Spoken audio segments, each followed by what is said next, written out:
Welcome to this edition of Ethical Sustainable Investment News and Analysis to Profit By. I'm Ron Robbins, an ethical investing pioneer for over 40 years, quoted in the Wall Street Journal, MarketWatch, the Globe and Mail, and numerous other media, and founder of the highly respected global ethical sustainable investing information website, Investing for the Soul. And please listen to my disclaimer statement at the end of this podcast. Now enjoy this podcast. Hello, Ron Robbins here. Welcome to podcast episode 42, published on October 9th, titled Climate Change Investing Outperforms, and more.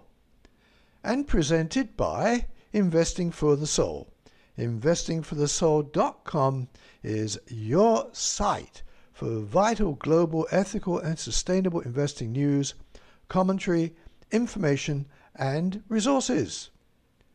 Remember that you can find a full transcript, links to content including stock symbols and bonus material at this episode's podcast page located at investingforthesoul.com/podcasts. And Google any terms that are unfamiliar to you. Now, would you like to get a 78% year-to-date return on a portfolio of green and ESG stocks? Well, James Phillips wrote an article for Forbes titled, Climate Change Investing May Not Be Your Thing, but a 78% year-to-date return is. Here are some quotes from Mr. Phillips' article. He says there is an absolutely gigantic wall of money moving into environmental stocks, and it is only going to get bigger. The European Commission, European Central Bank, and China have all announced major policy initiatives in the past fortnight, underlining their commitment to reducing carbon emissions. The strategy has been a standout performer through the COVID-19 pandemic. A basket of 56 global stocks, which Saxo Bank highlighted in January as the best position to benefit from climate change policy, is up a whopping 78% year to date. That compares to the S&P 500's 1.2% rise and 24.5% for the S&P information technology sector. End quotes. You can get a full downloadable list of these companies with their respective stock returns by going to the article titled Green Stocks Are the Next Mega Trend in Equities. It appears on the Saxo Bank's website. The list is titled Inspirational List of Stocks with Exposure to the Climate Theme.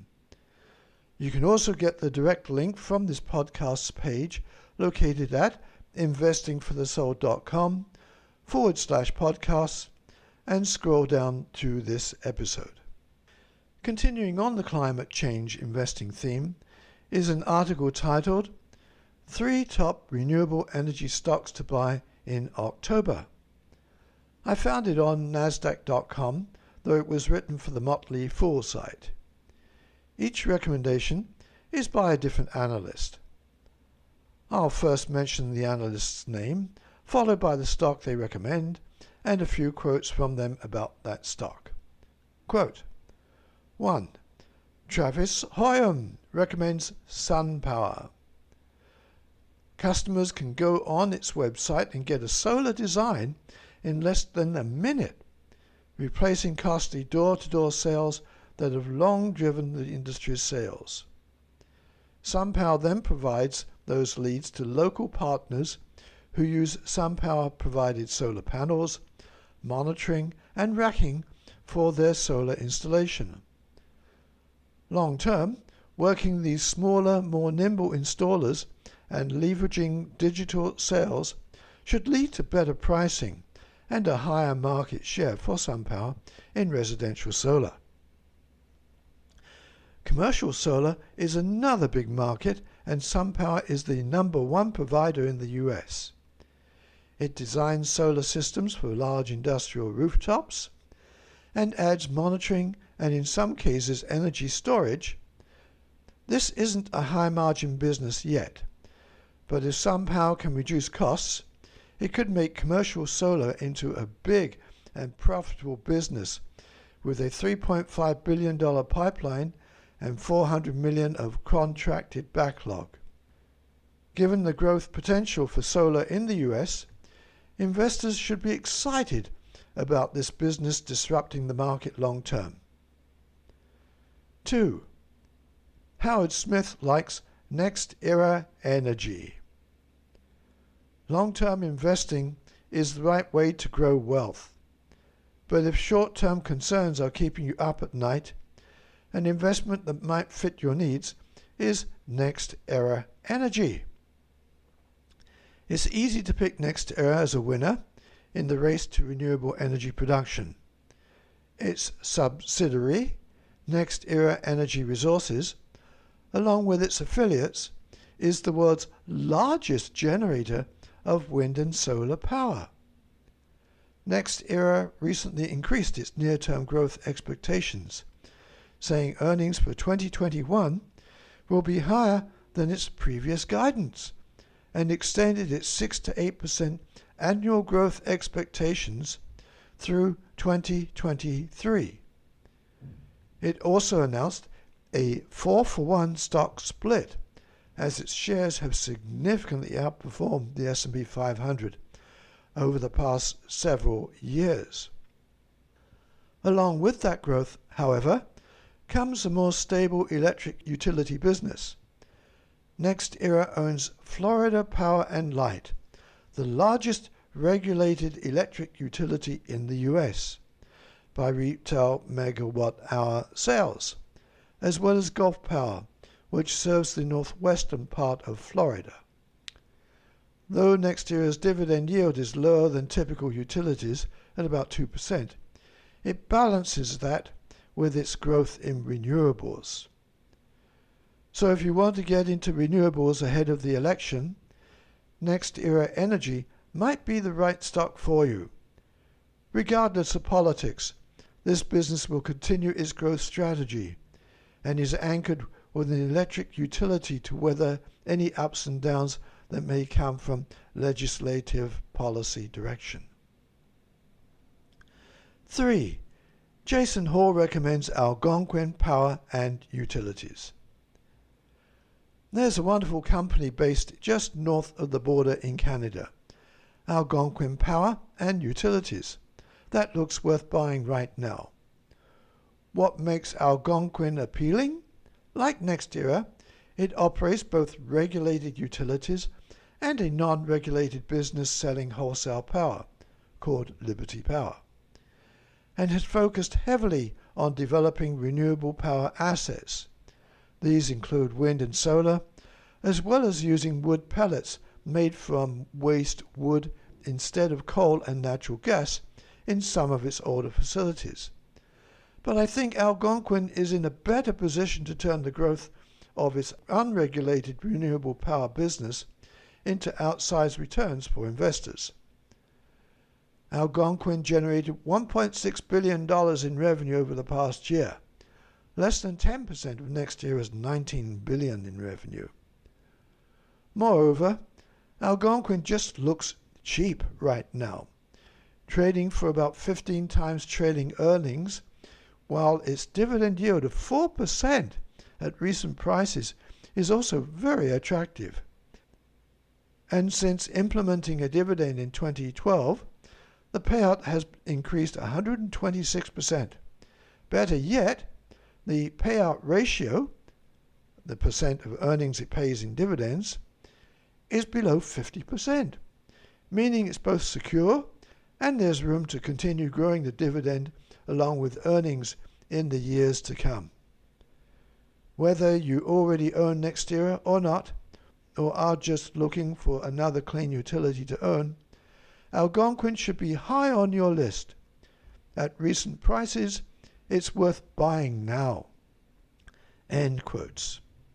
When one of the world's most prestigious fixed income firms launches an ESG income fund, you know that green income funds have arrived.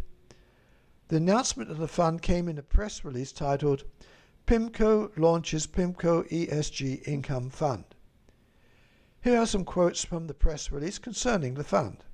Quote, Pimco, one of the world's premier fixed income investment managers, has launched the Pimco ESG Income Fund, which targets investments with strong environmental, social, and governance ESG credentials, while aiming to maintain a high and consistent level of dividend income for investors.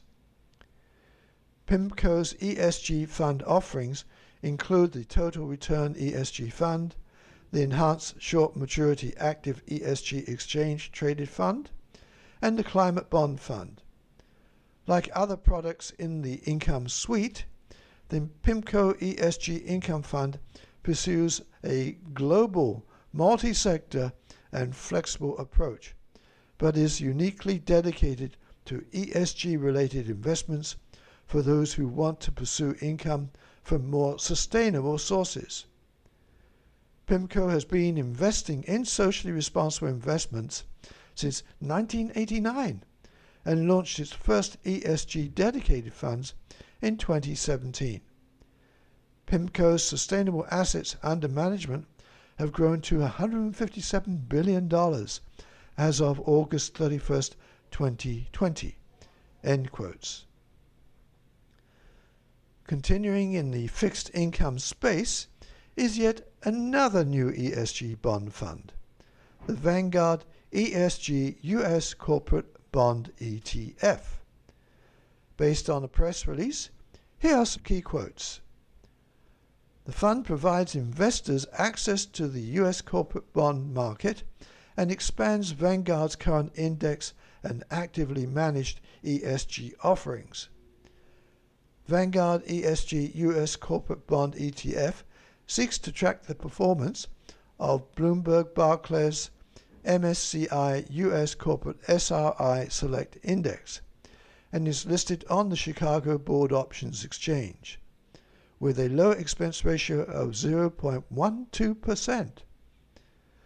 Vanguard has offered ESG funds to U.S. investors for more than 2 decades, beginning with Vanguard FTSE Social Index Fund in 2000.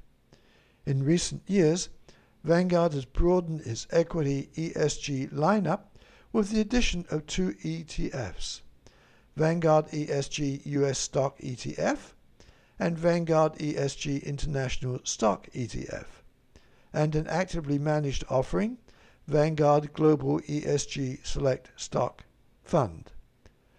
Vanguard ESG US Corporate Bond Fund ETF marks Vanguard's initial entrance into the ESG fixed income market, an area that is growing in investor demand.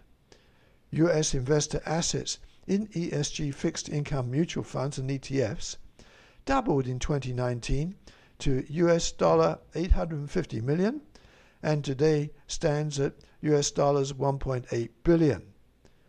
The new ETF will further complement Vanguard's ESG suite, offering asset class diversification through U.S. corporate bond market exposure. End quotes. Well, these are my top news stories and their stock and fund tips for this podcast, Climate Change Investing Outperforms, and more. To get all the links, stock symbols, or to read the transcript of this podcast and more, go to investingforthesoul.com/podcasts and scroll down to this episode. Also, be sure to click the like and subscribe buttons in iTunes, Apple Podcasts, or wherever you download or listen to this podcast. And please click the share buttons to share this podcast with your friends and family. Let's promote a better world through ethical and sustainable investing. Contact me if you have any questions. Stay well and healthy and conscious about the sustainable values of your investments. Thank you for listening. Talk to you again on October 23rd. Bye for now. Learn how to create a simple portfolio reflecting your personal values by taking my 1-hour tutorial. Go to investingforthesoul.com/podcasts and click the link in the right-hand column for my DIY Ethical Sustainable Investing Pays tutorial. Now, I'll mention in the podcast if I have any direct interest or holdings in companies or securities I'm talking about. Furthermore, any news, opinions, analysis, or other information offered by myself, as well as references and information to or from other external sources in this podcast, is provided as general market information and should not be relied upon and thus does not constitute investment advice. Investors should consult their own licensed investment professional before making investments. Also, I will not accept liability for any loss or damage, including without limitation any loss of profit which may arise directly or indirectly from use of or reliance on information in this podcast. Do contact me at ronr@investingforthesoul.com. Signing off, this is Ron Robbins.